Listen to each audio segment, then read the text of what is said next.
Hello friends, हमने 3.5 inch का पोंचा तैयार कर लिया है। अब हम 3-3 इंच पर निशान लगा लेंगे।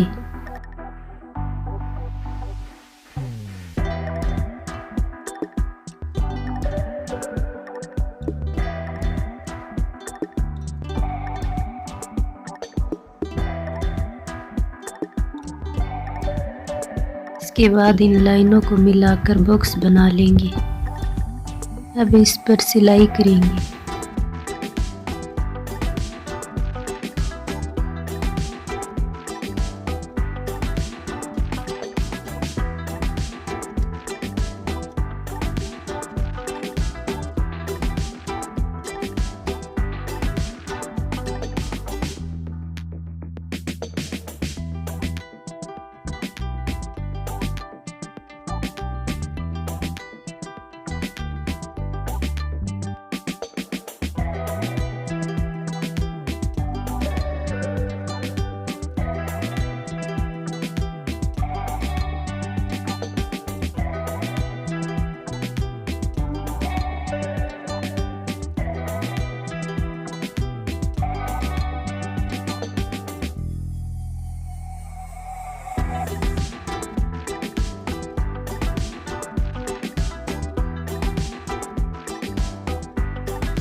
अगर हमारा वीडियो आपको पसंद आया है तो प्लीज़ वीडियो को लाइक एंड शेयर कीजिए और हमारे चैनल को सब्सक्राइब कीजिए।